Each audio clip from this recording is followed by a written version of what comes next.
자, 한의학 결론에서 이제 진단학이라 해서 진단에 관련되는 부분을 오늘부터는 언급하거든요. 그래서 오늘 시간과 다음 시간, 두 시간에 걸쳐서 진단에 대해서 이야기를 하게 돼요. 실제로 뭐 진단도 보면은 진단학 시간이 따로 있고 그 진단학 시간이 엄청나게 긴 시간을 투자해서 진단에 관련되는 부분들을 배우고 있고 또 실습도 하고 있어요. 그런 걸 한의학 결론 시간에 두 시간씩 두 번, 네 시간 만에 쫙 훑고 지나간다. 말도 안 되는 소리겠죠. 그런데 이런 진단의 어떤 기본 개념 이 정도만 알고 있으면 될 것 같아서 진단에 관련되는 부분을 간단하게 이야기할게요. 가장 우리가 이번 시간 전에 먼저 시간에 배운 게 뭐였죠? 먼저 시간에 이야기했던 게 어떤 거 이야기했었죠? 먼저 시간에 이야기했던 거. 네? 막무 문제? 먼저 시간에? 먼저 시간 수업 시간에 뭐였어요? 외감 열병. 막무 문제이 아니라 외감 열병. 그렇지. 자, 막무 문제이 아니라 외감 열병에 대해서 이야기했었죠. 외감 열병을 갖다 이야기하면서 거기서 좀 더 구체적인 내용이 뭐뭐 있었죠? 구체적인 내용으로 외감 열병을 하면서 어떤 내용을 이야기했어요? 좀 더 구체적인 내용. 음, 독감. 독감인데 독감 다음에 좀 더 다른 내용으로 또 뭐가 있었죠? 코로나19. 독감면 코로나19랑 거의 비슷한 것이다. 옛날에도 그런 병이 있었고 지금도 있다. 근데 그걸 갖다가 뭐 어떻게 한다? 그런 거에 병에 대해서 알아보자. 알아봐요. 알아봐서 여러분들이 퀴즈에 답변도 썼잖아요. 예. 그러면서 그 다음 수업했던 내용, 내가 이야기했던 내용. 아, 황제내경, 상한론, 황제내경 상한론, 뭐 다 얘기 있긴 있었어요. 그보다 조금 더 중요시 강조된 거. 뭐가 강조됐죠? 예방, 땡, 땡이에요, 땡. 예방은 땡이고, 뭐를 이야기했어요? 열병 했어요. 외감 열병 했으니까. 자, 외감 열병이 뭐예요? 밖에서부터 어떤 바이러스 같은 사기가 들어와서, 그 바이러스인지 뭔지 몰라도 옛날에는 바이러스가 뭔지 몰랐죠. 그러니까 거기서 외부로부터 어떤 사기가 들어왔어요. 그 사기가 들어와서 병이 어떻게 진행이 됐죠. 진행되는 과정을 갖다가 설명했죠. 2000년 전에 어떻게 됐고 지금 요즘 와서는 어떤 식으로 병이 진행되더라 하는 얘기를 했어요, 안 했어요? 안 했어요? 했으면은 혹시 어떤 내용인가를 좀 알아야 되겠죠. 모르면 찾아보세요. 자, 모르면 어떻게 하라고요? 찾아야죠. 빨리빨리 찾는 것도 이것도 어떻게 보면 능력이에요. 환자가 왔는데 환자 앞에서 내가 머릿속에 다 아는 듯이 검색을 해가지고 빨리 알려주는 것도 능력이죠. 검색 빨리 하는 것도 어떻게 보면 요즘 시대에는 능력이라고 볼 수 있죠. 자, 먼저 시간에 한 내용, 주요한 내용이 뭐죠? 주로 했던 내용. 어떤 거에 대해서 시간을 많이 투자했어요. 지금까지 외감 열병에 대해서 했어요. 외감 열병 중에서 좀 더 가면은 뭐 독감이다. 독감이 2000년대 독감과 요즘 시대의 독감이 따로따로 있었다. 그 독감에 대해서 어떻게 생각하느냐, 어떻게 보느냐. 그럼 그 전 시간에, 그 전 시간에 먼저 좀 말고 그 앞뒤에 무슨 얘기 했었죠?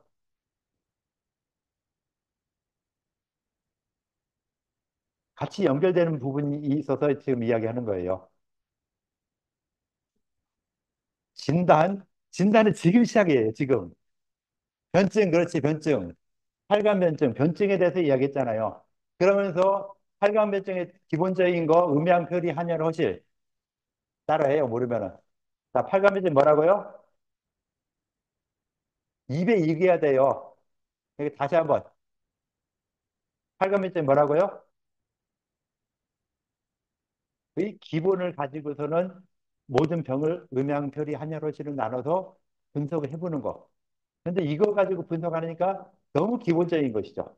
아주 기본적인 거라 이걸 바로 뭐 치료에 활용하기가 좀 어려워요. 그런데 뇌감열병이라는 이런 병이 있을 때, 독감 같은 것이 있을 때 그 독감에 대해서도 나름대로 변증을 하고 그 변증하는 방법이 있었고 변증에 따라서 치료를 해보니까 치료 효과가 좋았다 했어요. 그래서 2000년 전에 항암연이라는 거에서 변증을 어떤 변증을 했었죠? 육경 변증. 육경이다. 그 육경이 뭐라고요? 육경이 여섯 개로 나눠서 변증했어. 자, 병이 들어올 때 어떻게 들어오냐? 풍화의 사기가 겨울철에 들어오는데 풍화의 사기가 주로 어디를 통해 들어와요? 목 뒤에 있는 풍지, 풍부열 같은 이런 쪽으로 많이 들어오는데 이 목 뒤가 위치한 경락이 어떤 경락이다? 태양경. 태양경이 있으니까 가장 먼저 병이 들어오는 것이 태양경이고 목 뒤로부터 들어와서 시작이 되고 그 다음에 앞으로 와서 양명경으로 갔다가 그 다음에 소양경을 옆으로 뒤에 앞에 옆에서 겉표면을 완전히 박살내죠. 그 다음에 속으로 들어와서 해음, 소음, 거름이라는 순서로 가서 사람이 죽거나 병이 죽거나 둘 중 하나로 가는 것이 이것이 육경변증이다. 상한론에서는 그 변증을 그렇게 봤다라고 했는데 그리고 나서 한 1500년 정도 흐르고 난 다음에는 2000년 전에 걸 거의 뭐 1500년 전에 걸 그대로 사용하기가 좀 쪽팔리죠. 그리고 또 새로운 어떤 이 병이 들어올 때 코로나 입을 통해서도 나쁜 사기가 들어온다는 개념이 생겨나기 시작하면서 병을 봐도 육경으로 봐도 맞긴 맞아. 그런데 조금 아닌 것 같기도 해. 라고 생각을 하면서 변증하는 방법을 새롭게 만들었어요. 자, 코로나19를 통해서 사기가 들어오니까 가장 먼저 손상되는 곳이 어디예요? 몸의 일부분. 상초, 중초, 하초라는 3초라는 개념으로서 병이 진행되더라. 라고 해서 상초변증이라는 게 생겨났고 또 외부로부터 안쪽으로 했을 때 그걸 갖다가 위기, 영혈로 나눠서 또 변증을 하는 이런 방법이 있었죠. 그래서 상초변증이나 위기형의 변증으로 그래서 이 위기형혈변증이나 육경변증이나 삼수변증은 실제 임상에서도 굉장히 많이 활용되고 있는 이런 변증 방법이다. 라고 했어요. 그래서 이러한 변증까지 나오기 위해서는 필요한 과정이 이 진단 과정이 되는 것이죠. 그래서 진단이라는 걸 통해서 이런 변증까지 나타날 수 있게 해주는 이런 부분이 필요하죠. 그래서 이런 진단을 어떻게 하느냐 하는 이런 부분을 이야기하고 있어요. 그 진단이 무엇이냐에 대해서도 일단은 좀 이야기가 돼야 되겠죠. 자, 진단이 뭐예요? 됐을 때, 자, 의사의 진찰 과정. 진찰을 해서 이 사람이 어떤 병인가, 어떤 병에서 어떤 게 나타나느냐, 요걸 또 보여야 되겠죠. 그건 뭘 이렇게 열심히 볼까? 예? 쓸데없는 거, 손 띄어요. 손 띄고 얘기 좀 하고 생각하는 거, 생각을 좀 해보세요. 쓸데없는 거 보려고 하지 말고, 지금 생각해야 될 것들. 자, 진찰이란 무엇이냐? 진찰하는 방법은 어떤 것들이 있느냐? 지금 여러분들이 같이 이야기하면서 대략적인 거 이야기했잖아요. 그런 이야기 된 거를 이제 조금씩 더 구체적으로 나가야 되겠죠. 그래서 구체적으로 나가고 하는데 자꾸 딴 거 쳐다보고 딴짓 해야 별 도움이 안 되잖아요. 뭐 진찰하는 과정들에 대해서 쭉 이야기를 했는데 뭐 이렇게 여러 가지 이런 이 가이드라든가 이런 것도 굉장히 많이 나와 있어요. 그리고 요즘에 와서는 진찰하는 것도 환자의 상담이다. 그래서 의료 문담이다, 진료 면담이다, 동기 면담이다 라고 하는 이런 전문적인 용어를 써가면서도 면담이 중요하다라는 걸 주로 이야기하고 있고요. 실제로 여러분 이제 본과 4학년 때 되면은 그 CPX라는 걸 하게 되거든요. 임상 술기 시험이에요. 임상 술기 시험이라 해서 CPX를 하는데 그 CPX 10분 정도 주는데 10분 주어지는 시간에 한 5분 이상, 6분 이상이 이 문진에 대해서 이야기해요. 환자가 왔을 때 환자에 대해서 물어보고 그 물어본 상황을 가지고서는 당신의 병은 이런 것 같습니다. 또 이러이러한 다른 진단 기기를 통해서 진단을 하고서는 병을 이렇게 치료해야 됩니다. 하는 걸 갖다가 실제로 가짜 환자가 와요. 가짜 환자가 와서 학생 의사한테 나 배가 아파요. 하면은 배 아프다. 나 몇 살이고 누구 뭔데 배가 아파요 하고 왔으면 이제 여러분들이 그걸 물어봐야 돼요 환자한테. 뭘 물어봐야 되죠 그러면은 어디가 아파서 왔어요? 배가 아프다니까요. 그다음에 또 뭘 물어봐야 되겠죠. 그래야 이 사람 배가 아픈 것이 왜 아픈가를 판정을 해내야 되잖아요. 그 왜 아픈가를 판정해내는 과정이 이것을 진단이라고 표현하는 것이죠. 그래서 진단이 옛날에는 막 주먹구구식으로 지멋대로 했는데 점차 이렇게 시대가 흐르면서 이게 체계화된 것이죠. 체계화됐고 그래서 황제내격이라는 데서도 그 책에서도 진단하는 방법 크게 네 가지로 봤어요. 우리 진단이란 것은 요즘은 진단기기가 있으니까 보고 싶은 거 다 보죠. 사람이 눈으로 어디까지 볼 수 있어요? 내 시력으로 볼 수 있는 것이 있는데 요즘 기계가 많이 나오다 보니까 기계로 사람 몸속 내부까지 다 볼 수 있죠. 자, 내부를 볼 수 있는 방법 뭐 있을까요? 기계로서 볼 수 있는 거. 엑스레이, CT, 내시경, 또 뭐가 있죠? 사람이 내부를 볼 수 있는 거. 뭐 그 정도 말고 없나? 더 안 나나? 하여튼 뭐 그런 여러 가지 기계들을 활용해 가지고서는 병을 갖다가 내부의 모습이 이상이 있다 없다 파악을 해 나가는 것이죠. 그래서 그런 여러 가지 내용들을 갖다가 하는데 일단은 그런 여러 가지 기계들 써도 가장 중요한 게 뭐예요? 의사죠. 의사 자신의 감각, 감각하면 이목구비, 눈, 코, 입, 귀, 이 모든 걸 활용해서 아, 이 사람이 어떤 병이다라는 걸 파악해내는 것이죠. 입으로 뭐예요? 물어봐야죠. 어디 아프냐, 뭐 하냐. 가장 많이 사용되죠. 가장 쉽고. 어디가 아파? 배가 아파? 머리가 아파? 여기 아파? 어때? 하고 하나하나 물어보는 이런 것들. 그러니까 내 자신이, 여러분들 몸 자신이 진단하는 기계가 되는 거예요. 진단 기계가 없을 때. 옛날에는 내 몸 자체가 진단 기계였죠. 아, 딱 얼굴, 이 사람 보니까, 안 아파 보이는데, 이 사람 보니까 정상적으로 보이는데, 저 사람 보니까 아주 건강해 보이는데, 아프다고 말하면 좀 그렇잖아요. 그래서 그런 식으로 딱 눈으로 봐도 이 사람이 아프다 안 아프다 어디가 아플 것 같다 판단하는데 눈으로 보고서 딱 그렇게 판단하기는 실력이 굉장히 뛰어나야 되죠. 그러니까 어때요? 눈으로 보고 안 되니까 소리를 들어보는 거죠.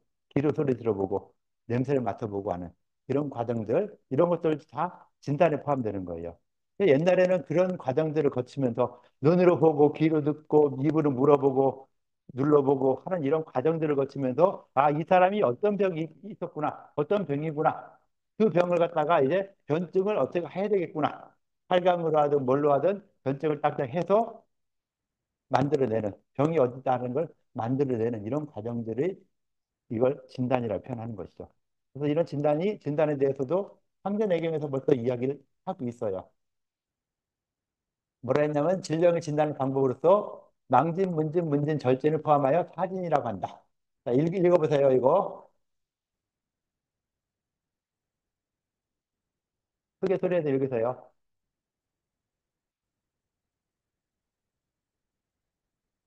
자, 이 네 가지, 망문문절, 망진, 문진, 문진, 절진. 이 네 가지를 뭐라고 한다? 사진법이라 한다. 라고 했어요. 그래서 한의학에서 진단하면은 뭐 진단이라 표현 안 하고 이 사진법, 사진 이런 용어를 썼어요. 그래서 사진이란 것은 뭐예요? 사진이 뭐뭐 있다고요? 크게 망증, 문증, 문증, 절증. 간단하게 네 가지 요 네 가지 이 진단 방법을 가지고서는 했는데 망진은 혹시 뭘로 보는 건가 알아요? 눈. 그럼 두 번째는 문진은 좀 잡아줘요. 두 번째는 문진은 뭘로 이목구비 중에 뭘로 표현하는 거죠? 이 무슨 문자예요? 그럼 요거 좀 더 쉬운 거 몰라요? 한문 씨는 지금 뭐 하는 거예요? 그다음 마지막 거는 네? 절제네 무슨 절제죠? 한문이 이래서 필요해요. 망부 문자 열심히 얘기했는데 무슨 망자 무슨 문자 무슨 문자 모르면 안 되잖아요. 어느 정도 알아야죠. 인공지능이 번역도 해주고 하는 시대지만은 여러분들이 인공지능에게 끌려다니는 인공지능을 활용하느냐 이건 내가 그 해당되는 지식이 어느 정도 있느냐 없느냐에 따라서 달라져요. 본과 일하는 학생들한테도 종이보험 사보면서 이것저것 해보라고 하면은 그냥 인공지능이 쓴 대로 그대로 쓰고 말아요. 그건 본인이 쓴 게 아니죠. 인공지능이 쓴 걸 갖다가 취향에 맞게 수정해 나가야 되는데 그런 과정을 안 하고서 그냥 뭘 만들려고 하니까 열심히 만들어 잘 기가 막히게 만들었는데 내용을 보면 다 틀리게. 여러분도 거의 마찬가지지만요. 그렇게 하면 안 되죠. 내용은 더 정확하게 맞출 수 있도록 해줘야 되죠. 그래서 걔네가 잘못된 걸 갖다가 내가 보고서는 수정해 나가는 거. 인공지능이 번역을 했지만은 그 번역한 것이 틀리다 하는 것은 내가 수정을 해 나가야 되는 것이고 여기서도 막무문제에 대해서 설명을 했는데 뭔가 모르게 잘못 설명했으면은 이건 틀린 것 같다 아닌 것 같다 라고 해서 수정해 나갈 수 있는 거 그것이 우리가 해야 되는 일이죠. 인공지능의 도움을 받는 건 좋아요. 도움 받는데 그것이 정확하지 않은 지식을 그대로 활용한다면은 어떻게 되겠어요? 환자가 치료가 돼요, 안 돼요? 안 되죠. 그러니까 그런 부분까지 좀 생각해서 자, 망진하면은 무슨 망자도 저게 망진할 때 망자는 바란다? 뭘 바래요? 바랄 망자인데 바라다 하면은 뭘 하길 희망한다는 이런 뜻이잖아요. 그대로 쓰면 안 되겠죠. 그럼 망자가 무슨 망자일까? 네? 본다. 바라볼 망자죠. 그다음 두 번째 문자는 무슨 문자죠? 들을 문자. 세 번째 문자는 참 이거 저 내용도 그 자료에 올려졌으니까 찾아보시면 있어요. 저 슬라이드 그대로. 슬라이드가 아니라 그냥 저 그림 파일에서 올려놨거든요. 압축해놨으니까 풀면 돼요. 그다음 마지막에 절자는 무슨 절자죠? 끊는 절. 뭘 끊어요? 너와 나의 인연을 끊자? 그건 아니겠죠? 맥을 끊어요? 맥 끊으면 어떻게 돼요? 맥 끊어서 죽여요? 맥을 짚어본다. 그러면은 끊을 절자는 아니겠죠. 맥을 짚어본다 했는데 맥을 짚으면은 절자를 끊을 절자로 쓰면 돼요, 안 돼요? 안 되겠죠? 그럼 절자를 무슨 절자로 보야 되느냐 하는 것도 생각할 필요가 있겠죠. 끊을 절자라고 하면은 좀 무식한 사람이 돼요, 여기서는. 자, 망문문절 이렇게 해서 내 감각, 내 감각을 모두 다 활용해서 환자의 상태를 파악하는 거. 가장 기본이면서 가장 중요하죠. 그러니까 한의사들은 아무것도 없이 자기 몸만 있으면은 내 몸이 진단 기계면서 치료 기계의 역할까지 다 해요. 치료 기계 침 하나 있으면 다 할 수 있죠. 모든 치료를. 그 침도 없으면 어떻게 해요? 눌러서 지압하죠. 자, 아프니까 여기 아프니까 이렇게 해서 하면은 아픈 게 좀 없어져. 시원하죠? 아프면서 시원할 거예요. 이렇게 막 하면은 이런 과정들. 그냥 내가 손으로 이렇게 하는 거에 따라서 이 사람이 아픈 것이 없어지고 하더라. 하는 게 나타날 수 있거든요. 그래서 한의사들은 이 좀 무식하면서도 좋은 게 내가 내 몸 자체가 진단기계이면서 치료기계 아무것도 없어도 환자를 치료할 수 있는 이런 능력들이 어느 정도씩 있는 것이죠. 그래서 군대에서도 한의사들은 많이 필요해요. 약이 뭐 없는 전쟁통에 이럴 때도 뭐 침 하나 있으면 최고 좋고 침도 없으면 그냥 뭐 이 지압이라든가 이런 걸 통해서도 아픈 것들을 어느 정도 해결해 줄 수 있는 아직 뭐 중상은 안 되겠지만은 심하지 않은 이런 경우에서는 가능한 이런 것이 한의사들이 하는 부분이죠. 그래서 한의사들이 하는 이런 진단 이런 것들이 이제 인공지능을 대체된다. 뭐 의사들 가장 먼저 인공지능 대체될 것이다. 라고 했는데 그건 뭐 기계 진단을 하는 데 있어서는 인공지능이 대체할 수 있죠. 지금도 뭐 CT 같은 거 판독할 때 사람보다 더 정확하게 판독한다 하잖아요. 인공지능이. 근데 우리는 다행스럽게 그런 걸 안 쓰기 때문에 인공지능이 못하는 거. 맥을 잡아라 인공지능이 아직 맥은 못 잡죠. 그렇다고 뭐 학생들이 맥을 잡느냐? 그것도 아니지만은.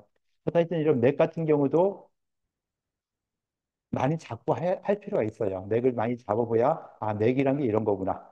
여러분들 지금 한약을 배우면서 한약에 관련되는 용어들 배워나가면서 한약에 대해서 조금씩 알아나가는 거잖아요. 그죠? 처음부터 뭐 한약에 대해서 뭐 안다? 뭐 한약을 미리 공부해서 좀 아는 사람도 있지만은 그 사람들이 아는 수준도 보면은 졸업한 사람 입장에서 보면은 진짜 도토리 키재기 하는 것처럼 별거 아닌 거 가지고 안다 모른다 이렇게 하는 거였거든요.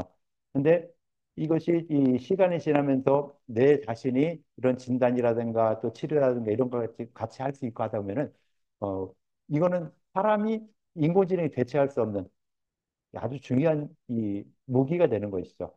그래서 한의학이 아직 인공지능에 대체되지 않을 만한 이런 부분들은 내가 진단한 데서 내가 주관적으로 인공지능을 활용하지만은 내가 주관적으로 그걸 갖다가 좀 더 이 주도적으로 앞서 나갈 수 있게 되는 이런 부분이 필요하고 그래서 그만큼 인공지능을 활용하려면은 우리가 우리 것에 대한 기본적인 지식들 그 지식이 얼마나 높냐 낮냐에 따라서 인공지능 활용도가 전혀 달라지는 이런 부분들이 많이 있거든요. 특히 기계도 마찬가지예요. 기계도 인간이 얼마만큼 아느냐에 따라서 기계를 갖다 얼마나 잘 활용할 수 있느냐 하는 이런 부분들도 많이 달라지고 있죠. 이거는 CPX라고 해서 본과 4학년 때 되면은 주로 하게 되는 건데요. 문진을 많이 해요. 가장 문진에 있어서 문진의 기본 사항들. 아까 쓰라고 했더니 벌써 정답을 쓴 사람도 있더라고요. 그거 정답 쓰기를 원하는 게 아니에요. 정답은 이제 가르쳐주고 이대로 써라 하면은 쓸 수 있는 거죠. 외워도 쓰면 쓸 수 있는 건데, 외우지 않고 우리가 좀 더 생각해보고, 한이야기란 거는 계속 시대가 흐르면서 그 지식이 쌓이고 쌓여서 집단 지식이 집단 지성이 한 시간에 이루어진 게 아니라 오랜 세월을 거쳐가면서 지식이 쌓이면서 한이야기라는 지식이 완성된 것이죠. 만들어지는 것이고, 또 앞으로도 발전이 돼요. 왜? 현대 어떤 이제 문물들도 다 받아들여서 한의학 속에 녹여내는 것이죠. 그래서 한의학이라는 것이 옛날 100년 전의 한의학과 지금 한의학이 형태가 많이 바뀌는 거. 또 지금 한의학과 100년 후 한의학이 똑같이 간다? 그러면 안 되죠. 바뀌어야 되죠. 그 시대의 어떤 문물, 이걸 받아들일 수 있는 거는 한의학적 이론에 입각해서 받아들여서 활용할 수 있어야 된다. 라고 하는 이런 부분이 있죠. 그래서 이 질문하는 순서를 갖다가 이거는 우리 한의학계에서 만든 게 아니라 양방의 의학에서 보면은 이 서양에서 양방에서 실제로 지금도 이 CPX 시험을 보고 있죠. 국가고시를 두 번에 나눠서 봐요.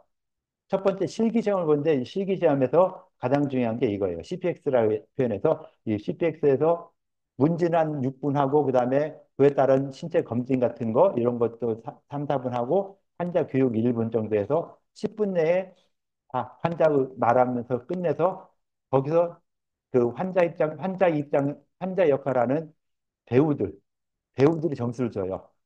그 점수가 이 사람이 혹시 떨어지냐, 붙느냐, 합격하냐, 이걸 갖다가 하니까 의대생들도 굉장히 불만이 많죠. 아니, 우리 6년 배워가지고선 한 거를 그 배우들이 얼마나 배웠고, 이 사람들이 평가에 의해서 내가 불합격이 돼야 되느냐 하는 이런 불만도 굉장히 많은데, 뭐 지금 어쩔 수 없이 지금 그렇게 하고 있어요. 배우들이 꼭 배우들을 쓰더라고요. 난 배우들을 쓰는 거는 나도 반대예요. 의학에서 전혀 모르는 사람이 그 주어진 대본에 의해서만 딱딱 채점을 한다는 것도 좀 문제 있죠. 차라리 의료인들을 쓰는 게 최고 좋죠. 의료인 하면은 가장 좋은 사람들이 지금 일을 하지 않고 있는 간호사들 굉장히 많이 있거든요.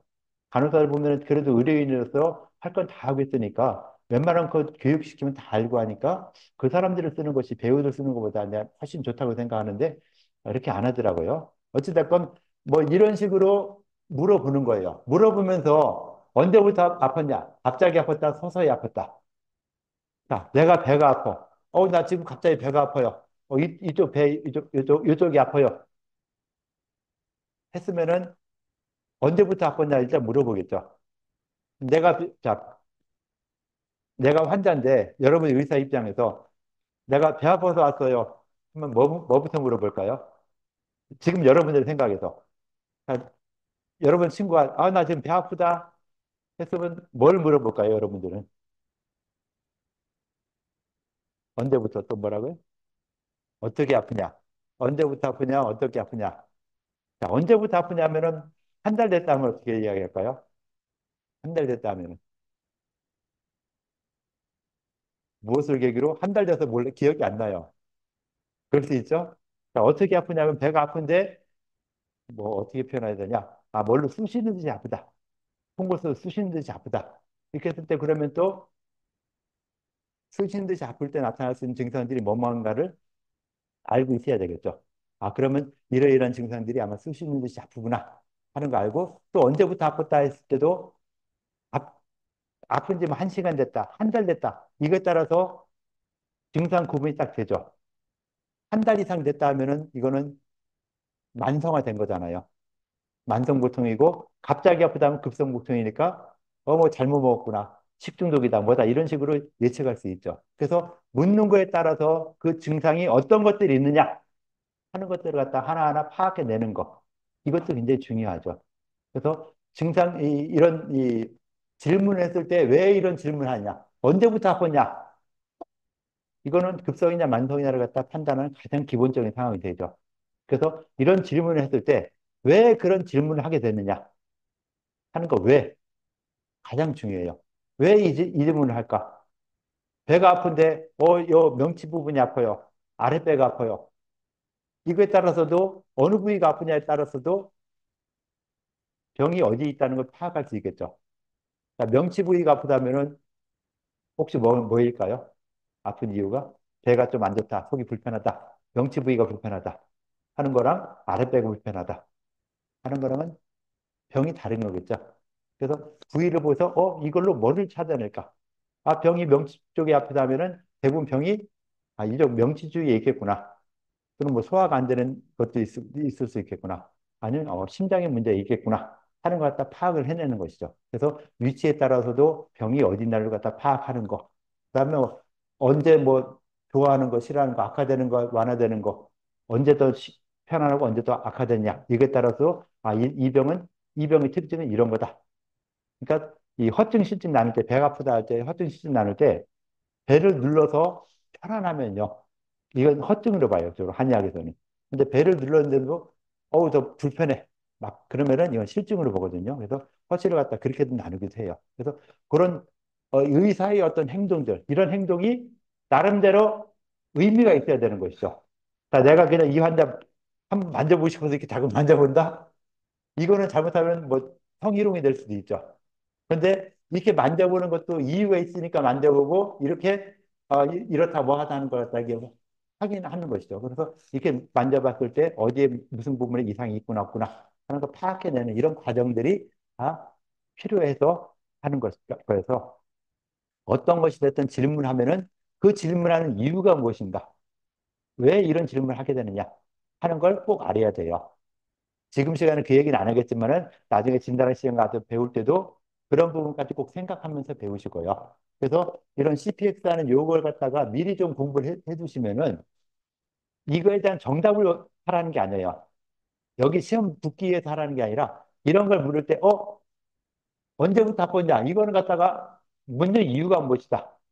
그러니까 요 질문한 순서에 따라서 한번 쭉그 질병에 대해서도 보면은요, 질병을 갖다가 어떤 증상이고 그 증상이 이런 증상이 나타날 수 있는 병증이 뭐들이 있을 것이다 하는 것까지 다 파악이 되거든요. 그래서 간별진단까지 다 가능할 수 있게 하게 되는 것이 이런 부분이에요. 그래서 한의학 서적에서는 이걸 갖다 공개를 안 하고 있는데 양방에서는 이걸 다 공개를 하고 있어요. CPX 문제 같은 거. 그리고 심지어는 CPX는 지금 우리 한의대에서는 그 CPX, 아니, 이게 CPX가 아니라 국가고시 문제를 교준위에서 만들잖아요. 교준위에서 만들어서 이거 외부로 공개되면 안 된다. 나가면서 좀 막 이 제재를 가하고 있는데 이 양의대는 이 규모가 워낙 크다 보니까 이걸 학생들이 안 해요. 출판사에서 그 국가고시 시험 문제 만들고 그러니까 만드는 게 예상 문제 만들고 그 예상 문제 만든 거를 책으로 만들어서 팔고 있어요.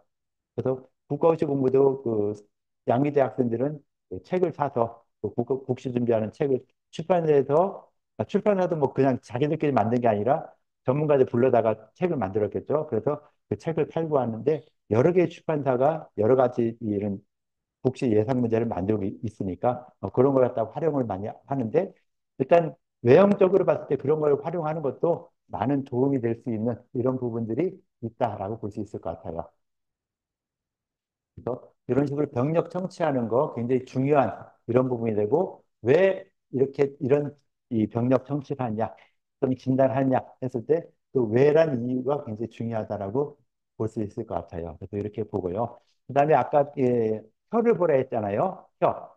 혀를 보는 것은 여러분들이 뭘로 봐요? 눈으로 보죠. 그래서 눈으로 병을 확인하는 거예요. 가장 편하게 볼 수 있는 거. 전체적인 외형이죠. 근데 솔직히 전체적인 외형을 봤을 때, 이 사람이 아프다, 어떻다는 거 아주 예민한 사람 아니고 파악하기 힘들어요. 그죠? 맨날 보는 친구들 봐봐요. 얘가 어디 아픈가?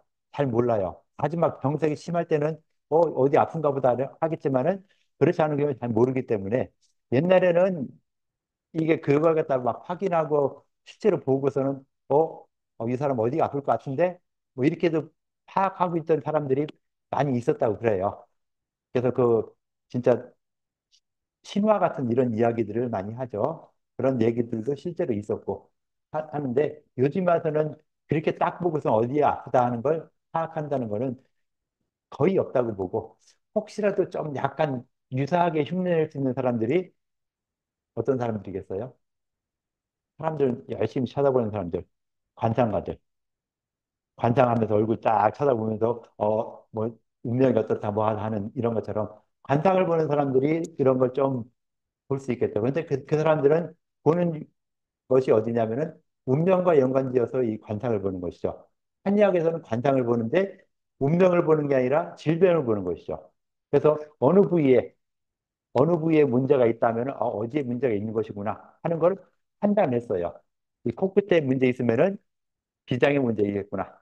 요 인중 요 부분은 뭐 이 신방광 이런 데 문제가 있겠구나. 라고 해서 얼굴 갖다 놓고도 병이 어디 이상이 있으면 어디에 병이 있다는 걸 갖다가 파악해내는 이런 부분들도 발달했고 뭐 그래도 그걸로 봐도 참 어려워요. 굉장히 어려운데 그래서 얼굴을 보거나 전체를 보거나 얼굴을 보면서 야, 이 사람이 신기가 있다 없다. 아, 정신 상태가 멀쩡하다, 멀쩡하지 않다. 이런 걸 파악한다는 게 말은 되지만 굉장히 어려웠는데 그나마 좀 쉬운 것이 어디냐면은 혀가 좀 쉽죠.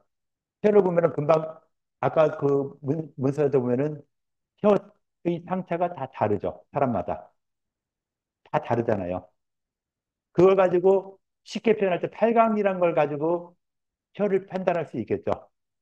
팔강을 가지고서는 혀를 한번 쫙 본 다음에는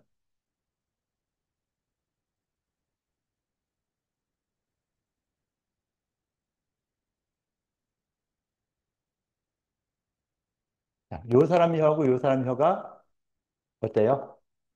약간 다르죠. 약간 다른데 그다음 요 자체로만 보세요. 요거로만 딱 봤을 때 음량을 나눠본다. 자, 두 사람의 혀를 갖다가 일단 혀의 음량을 한번 나눠본다라고 생각할 때 위에 게 음이다, 양이다. 아래 게 음이다, 양이다. 나올 수 있겠죠? 나오는 건 좋아요. 나오는데 그 이유가 무엇이다? 까지 한번 이야기를 해볼 수 있을까요? 자, 위에 혀, 아래 혀가 있는데 어떤 게 양이고 어떤 게 음이다. 그 이유가 무엇이다? 라는 걸 한번 누가 이야기 한번 해보시죠.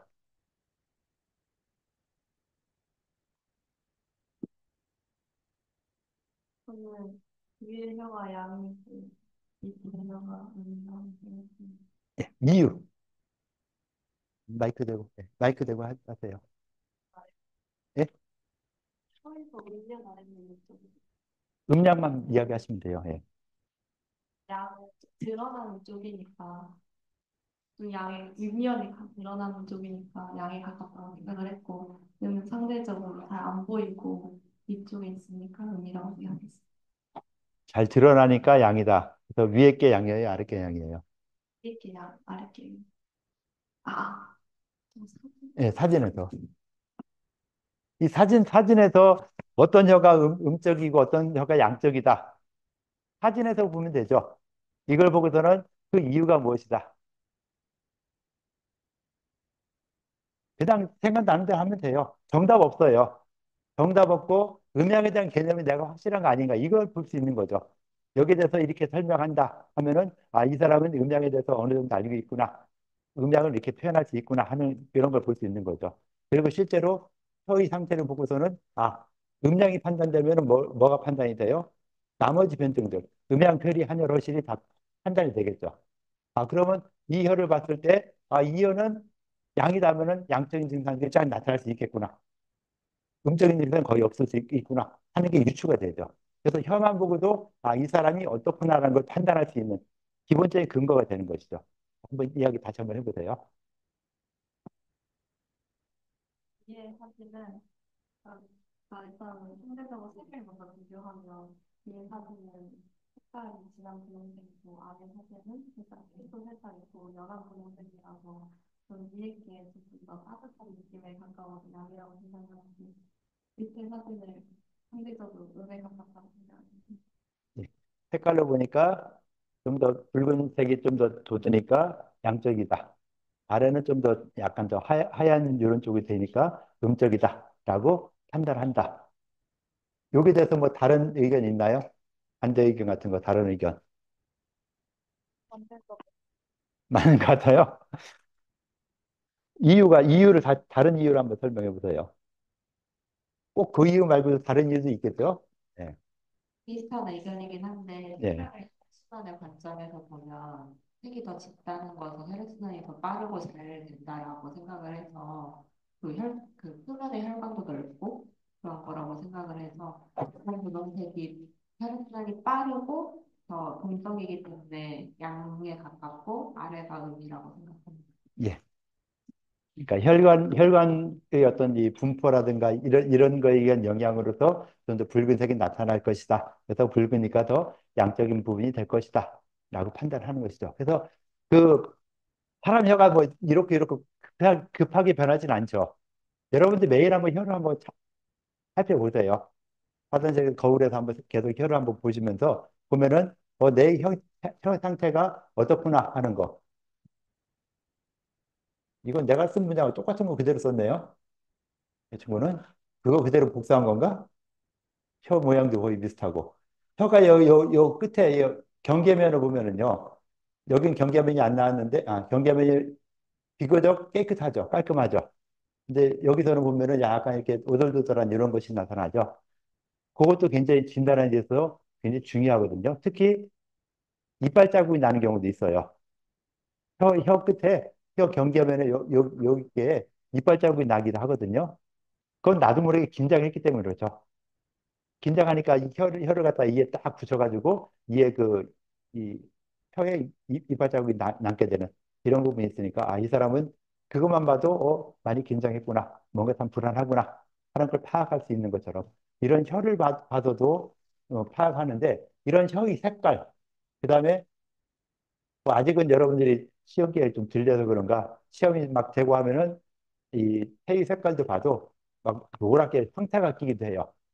주로 이렇게 여기처럼 거의 이렇게 약간 백색으로 분홍색으로 이렇게 있으면 정상적인데 아무래도 공부를 많이 하고 힘들고 하다 보면은 점점점 태의 색깔도 진해져요. 그러면서 이 태가 끼는 것이 노란색으로 황색으로 많이 변하는데 황색 태가 많이 꼈다 하면은 이 사람은 몸에 열이 굉장히 많은가 보구나 하는 걸 파악할 수 있어요. 아까 이 색깔만 보더라도 붉은색이 있다면은 좀 열이 있다라고 생각할 수 있는데 양적이다라고 생각할 수 있는데 태의 색깔로도 구분이 되는데 태에서는 흰색이 나타나거나 노란색으로 나타나는 경우가 대부분이에요. 그래서 흰색이 정상적이다라고 볼 수 있는데 정상적이어도 태가 많이 끼면 그것도 비정상이죠.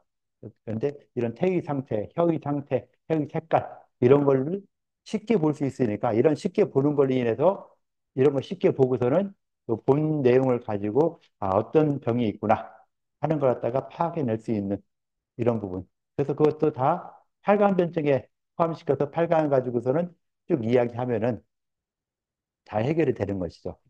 그래서 변증하는 이런 부분과 이런 진단하는 부분이 서로 연결돼서 나타날 수 있다라고 하는 것일 거예요. 그래서 낭진에 대해서 가장 쉽게 볼 수 있는 부분이 혀이기 때문에 혀의 사진을 찍어보고 거기를 관찰을 하라라고 한 거예요. 그래서 여러분들이 앞으로 계속 할 일이 뭐냐? 혀 맨날 보는 거예요. 다음 시간에는 이제 맥을 맨날 보라 할 거예요. 맥 잡는 법을 알려줄 테니까 여러분들이 맥을 잡아서 졸업할 때까지 무조건 자기 맥 잡으세요. 남의 맥 잡지 말고 네 맥 어떤가 보자라고 다른 사람 맥 제발 잡지 말고 내 맥. 내가 내 스스로 맥을 잡아서 내 맥상이 이렇구나. 내 몸의 상태를 내가 잘 알잖아요. 오늘은 몸이 참 별로 안 좋은데 하고 맥을 잡아오고 막 열심히 그 버스 타고 버스 좀 늦어가 열심히 뛰어와서 수업 시간에 딱 겨우 앉아가지고 한번 맥을 잡아보세요. 그때 맥하고 수업 끝날 때 맥하고 보면은 달라지죠. 당연히 다르죠. 그 맥이 어떻게 달라지느냐. 내 몸의 상태에 따라서 맥이 어떻게 달라지냐 하는 이걸 갖다가 반드시 확인해야지. 그래야 내 맥을 기준으로 다른 사람 맥을 잡았을 때, 내 맥과 어떤 차이가 나는구나 하는 걸 알죠. 그래야 이제 맥을 배우는 기본이 되는 거예요. 아주 기본이 되는데, 그래서 보통 그 맥을 가르쳐 주는 사람들도요, 뭐 한의대 졸업했건 뭐 했건 간에 배우러 오면은요, 가장 먼저 하는 것이 자기 맥 3년 잡고 와. 보통 뭐 개업하는 한의사한테도 니맥 3년 잡고 오면 내가 그때부터 가르쳐 줄게. 할 정도로 자기 맥을 기본으로 해서 다른 사람이 이 맥까지 확인하는 이런 부분이 굉장히 중요하니까 이거는 뭐 내가 수업 시간 될 때마다 계속 이야기를 하거든요. 자기 몸 관찰하는 거, 내가 눈으로서 내 혀를 관찰하는 거, 이걸 잘해서 혀의 상태를 갖다 파악하면은 이제 내가 진단하는 기계가 되는 거죠. 그다음 손으로 맥을 잡아서 이것도 파악하는 거. 내가 점점 진단을 갖다가 하는데 한두 번 했다고 알 수 있는 거 아니잖아요. 그죠? 한 번 보고서 딱 안다? 아니에요. 많이 보고 여러 이 케이스를 많이 봐줘야 이 사람 혀가 이러니까 이런 증상인 것 같구나. 라는 게 유추가 되는 것처럼 많은 혀를 갖다가 구경해야 되고 그래서 가장 쉬운 것이 본인의 혀니까 본인의 혀를 갖다가 쭉 보면서 매번 보면서 어떤 변화가 있다 하는 거. 내가 스스로 공부하고 열심히 해서 내가 진찰하는데 내 몸 자체가 그런 진단하는 데 굉장히 도움이 되는 진단 기계가 되는 이런 부분까지 돼야 된다라고 볼 수 있을 것 같아요. 그래서 그렇게 좀 해줘야 좋을 것 같고요. 다음 이게 망진에 대해서는 이렇게 넘어갈게요. 다음 시간에는 들을 문자, 물을 문자. 물을 문자가 가장 중요해요. 요즘 시대에 와서는 묻는 거죠. 아까 CPX도 다 물어보는 것이죠. 그래서 또 문진에 대해서도 또 뭐 다른 퀴즈라든가 과제물 좀 나갈 수 있으니까 이런 거 보고 가장 중요한 것 중에 하나는 이제 맥 잡는 거 요거까지 하도록 하고요. 중간고사는 아까 경전간두가 똑같은 형식으로 50분 동안 볼 테니까 뭐 11시에부터 11시 50분에 마감되고 문제는 두 문제 그다음에 500글자 전으로 내용과 소감 포함해서 내용까지 500글자 전으로 쓰는 것이고요. 그다음 인공지능으로 일단 채점을 한번 해볼 테니까 그 채점한 결과에 대해서 많은 어떤 불만이나 이런 거 있으면은 나한테 이야기를 하세요. 그런데 채점을 다시 한번 하도록 할게요. 그래서 고정시킨다는 개념을 채점하는 것이지 내가 그 채점 보면은 그러니까 다른 사람들하고 쭉 전체적으로 봤을 때, 이 사람 점수가 너무 안 좋다. 하면 나도 한번 검토를 해볼 건데, 일단은 그대로 올려줄 테니까요. 그 올라간 거 보고서는 거기서 이야기 좀, 불만사항 같은 거 있으면 나한테 이야기를 하세요. 그래서 내가 같이 한번 보정을 할 수 있도록 하게 할 테니까요. 알았죠? 그래서 그 결과는 아마 우리 퀴즈 볼 때 항상 퀴즈 나오는 그런 형식으로 나갈 거예요. 예전에 시험지 만들었는데 시험지 만드는 것보다는 그냥 퀴즈 형식으로 두 문제니까요. 어떤 친구 두 문제 하는데 꼭 한 문제만 쓰는 사람이 있어요. 두 문제가 한꺼번에 나가는 게 아니라 두 번 나가요. 중간고사 1번, 중간고사 2번에서 두 문제 나가니까 두 문제 다 풀어주도록 하시고 시간 맞춰서 제출하시면 되고요. 그렇게 하면 되는 거예요. 알았죠? 질문 있어요? 네, 없으면서 여기까지 할게요. 수고들 했어요.